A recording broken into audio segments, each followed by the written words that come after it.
Hello, fourth graders. We're going to continue with front desk. And yesterday we left off with Mia's mom comparing her to a bicycle and her other classmates to a car when it comes to reading.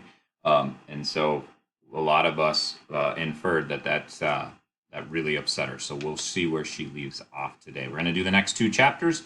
And on your screen, in the Friday column, you need a someone wanted but. And then you'll also do the same for read to self. That might be down on the second page now, though. Okay? That night, I sat in the stairwell in the back thinking of something my uncle once said. He said that if you break a bowl, you can put all the pieces back together, but it will never be the same. Water will seep through the cracks. That's what I felt like when my mom called me a bike. Like our bowls shattered and we'd never be whole again. Mrs. Q spotted me sitting in the stairwell and came over and sat down next to me. She asked what was wrong. I shook my head. I didn't know how to tell her the worries swirling in my head. My mom was horrible and mean. Two, my mom hated me. And three, what my mom said was true. At the thought of number three, the tears welled up in my eyes again. Mrs. Q pulled me into her arms. Between sobs, she got it out of what happened. Oh, honey, she said, rubbing my back. Sometimes adults say stupid things they don't mean. I rubbed my nose. But she doesn't mean it. She totally means, but she does mean it. She totally means it, I said. I thought of all the times my mom had said my English was not as good as the white kids, and I cried even harder. My tears stained Mrs. Q's lovely shirt, and Mrs. Q glanced down at the wet spot. Oh, I'm sorry, I said. It's okay, she said, smoothing out her shirt. Nothing that can't be fixed with a good wash. She smiled at me just like you and your mom. No way, I said, shaking my head. I looked at Mrs. Q with the utmost resolve. The bowl is broken, and there's no one breaking it. Easy now, Mrs. Q said.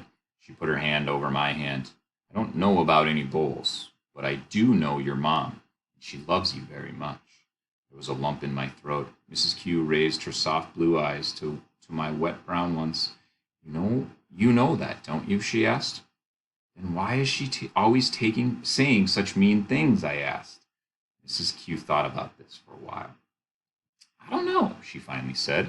Your mom's been working a lot lately. She's probably tired, probably stressed out. Heck, maybe this isn't even about you. Maybe it's about her.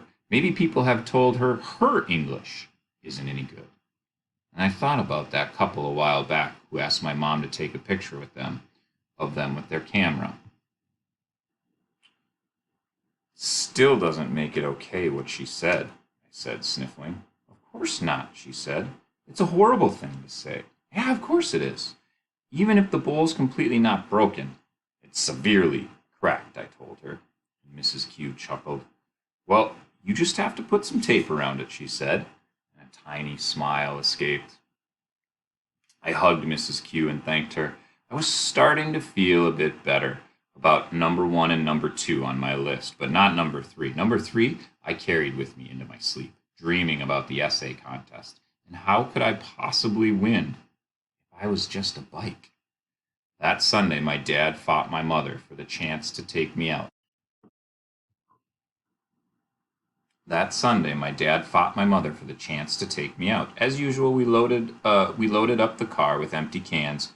We went to the recycling center, and after that, instead of exchanging for pennies and going to the lake, my dad made an unexpected turn into a shopping center. My dad hates shopping. What was going on?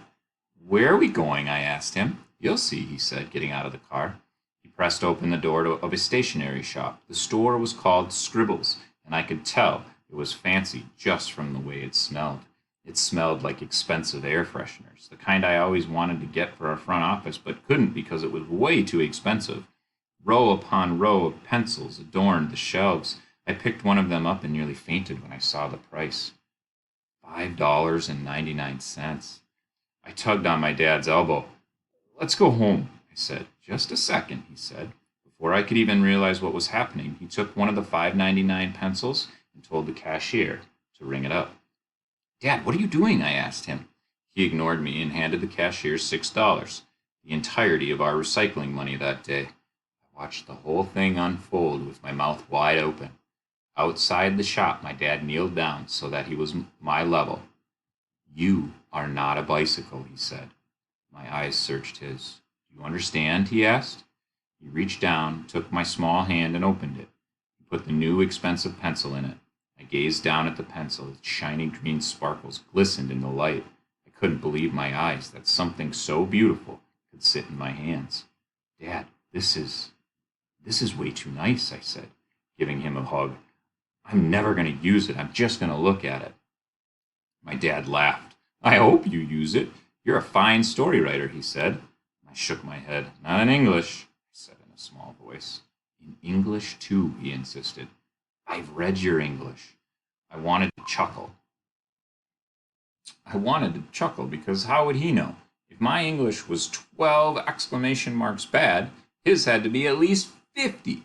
Still, his words made me feel warm and toasty, and I tucked them into my pocket. Use this to write down everything that happens, he said. Who knows? Maybe someday it'll all seem funny to you. Maybe. I nodded and smiled, holding my brand new pencil up to the sun. Okay, so think about, who was that mostly about? What did they do? What did they want? And what got in the way of that? All right, next chapter.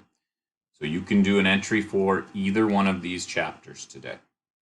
When we got back to the motel, there was another Chinese immigrant waiting for us. Word was really getting out about this baseball cap. Uncle Feng was an animated guy with thick eyebrows that moved up and down as he talked. He told us that he used to be an accountant back in China and now was working as a waiter over in Riverside. That was until he got fired. You won't believe this boss of mine, he said at dinner. This time my mom made lettuce, I said. This time my mom made lettuce.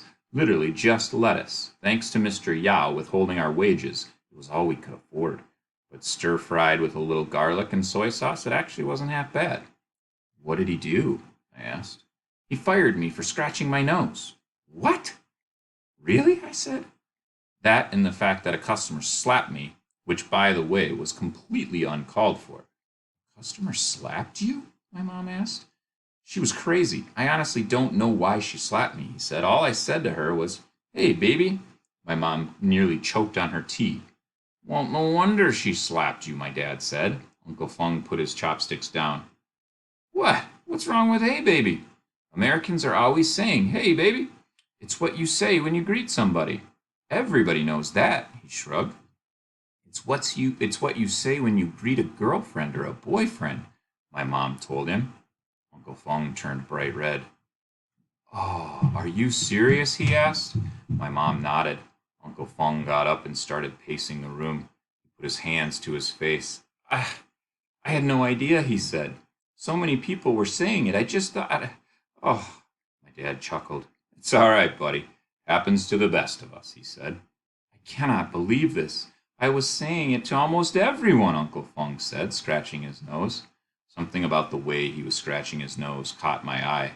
He was scratching with his middle finger. Uncle Feng? I asked. Yeah, he said. He turned to me, his middle finger still on his nose. From a distance, it looked like he was flipping me off. What is it?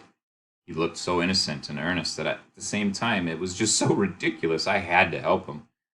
That night, I made Uncle Feng a pamphlet of American phrases and what they all actually meant. I wrote it down, Mia's Book of American Phrases and Customers. When you hear, get out of here, don't actually get out of there. It's just something people say when they're surprised. If someone says something is a piece of cake, it doesn't mean they're giving you cake. It just means easy. Do not be alarmed when you hear the phrase riding shotgun. It doesn't mean they have a gun. It means you sit next to the driver in the car. Don't feel insulted when you hear the word dog, as in, what's up, dog? How are you doing, dog? Dog means friend. If someone is calling you a dog, they're not being rude and calling you a dog dog.